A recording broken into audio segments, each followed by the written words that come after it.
The blockade scares them even more than the bombing, President Trump said of the Iranian regime. They've been bombed for years, but the blockade they hate. Once those wells go down, sometimes they're down for good, Trump added. Hmm, interesting little add on there. This was a snippet of a Fox News report on Iran on Wednesday. I had just begun reading the night before about what happens to oil wells when there's nowhere else to store the oil that they gush. Again, this is the weirdness I delve into in my spare time. What can I say? I watched both seasons of Landman, and all I want to do now is to walk around in a felt cowboy hat with a cattleman crease and talk like Billy Bob Thornton's Tommy Norris character. What's happening with the U.S. naval blockade with the Strait of Hormuz? I'll play Captain Obvious for a minute. The ships carrying the precious Iranian oil to foreign ports can't get out to fulfill their lucrative contracts, and there's no adequate alternate shipping route. So, as all the Iranian oil storage capacity fills up, the oil has nowhere to go, and they cannot keep pumping their wells with no place to put it.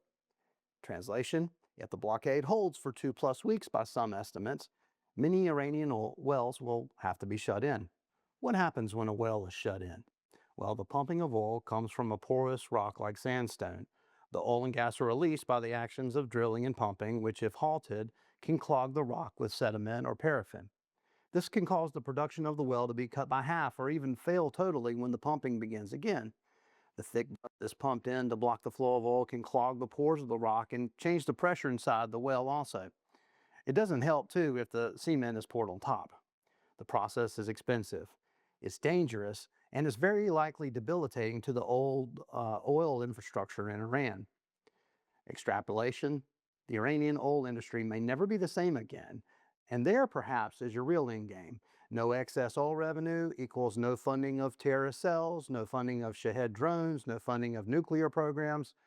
Like Trump or hate Trump, it's hard not to acknowledge that it's a neat solution to the 47-year-old problem of how to stop the powerful terrorist regime. You don't even have to attack the oil fields and inflame international relations with overt action against civilian infrastructure. All we have to do is have our Navy sit there for a few weeks in the Strait of Hormuz to cause irreparable damage to the piggy banks of the bad guys. This strategy, like any strategy on a stage this big, is not without consequences. Iran is responsible for 20% of the oil production that's shipped on the sea. Meanwhile, Venezuela, under the tyrant Maduro, had failed to produce anywhere near the oil they had capacity to do over the last decade. Bringing up production in Venezuela and letting the oil flow there could level the total output over the long term, as it would take time to properly drill and bring to market their heavy sour crude in the Orinoco oil fields. I guess if they want to get that oil out of the ground, they should be listening to Enya's Orinoco Flow. I suppose it's a good thing that Venezuela was our Navy's first stop this year. I sense a long-term global oil market restructuring plan coming together. But there are definitely some near-term consequences beginning to show up in corporate earnings reports. These are but a few. American Airlines reported this Thursday morning, and while revenues are up, their earnings per share has been cut to a range of a loss of 40% a share to $1.10 per share. The CEO noted that the growth in revenues offset the $4 billion increase in fuel costs, but the closure of some regional airspaces caused its own set of issues. Software company ServiceNow has been left for dead by the market and down to $82 a share before getting a bump closer to $100 a share. Unfortunately, the Middle East crisis halted a number of big deals they were trying to make, and the stock lost 15% at its worst point Wednesday, despite beating their earnings estimates on the top and the bottom line. On the earnings reports, they referred to a headwind from delayed closings of several large on-premise deals in the Middle East due to the ongoing conflict in the region. I can't wrap up our mini earnings report without laughing at LVMH, Louis Vuitton, Moet Hennessy CEO Bernard Arnault, who is also the world's richest sports club owner. He shared at the company's annual meeting that the Middle East crisis could result in a, quote, world catastrophe. He is entirely correct. That's not the funny part. The funny part was what prompted what some might consider to be hyperbole. The Middle East war had a 1% negative impact on the organic growth of the luxury brand provider. World catastrophe.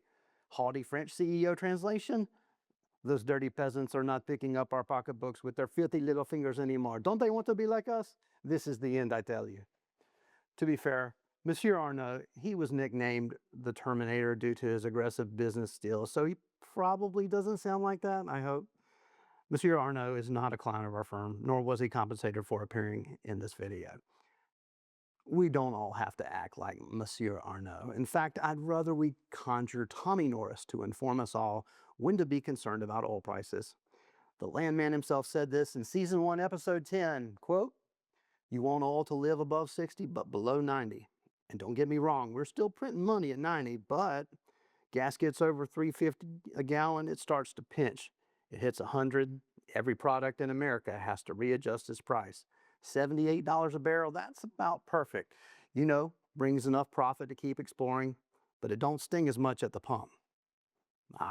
That's just hitting like true words of wisdom. As of the recording of this, WTI oil, which is of course the one Tommy Norris will be quoting, is $97.23 a barrel. It stands to reason that the Landman would probably say we're getting into more dangerous territory with oil prices in the high 90s, and the market doesn't like it today as the Nasdaq's down 1.66% and we're retreating from record highs. We're only a Texas two-step from $100 a barrel, which would stir up a hornet's nest, and it all goes cattywampus from there. Texas translation, the economy would be all askew and in disarray. Our marketing director Shannon Forehand's translation, cattywampus, noun, a childhood nighttime monster in the Pelzer Woods. So, if you want to understand the Middle East issues better, my best advice is to get a Paramount Plus subscription and start watching Landman. Or, you could give us a holler too. We'll even wear felt cowboy hats if you promise to be all ears. Remember, if you listen to us, we'll change your financial world. And now a word from our compliance department. Past performance is never a guarantee of future results.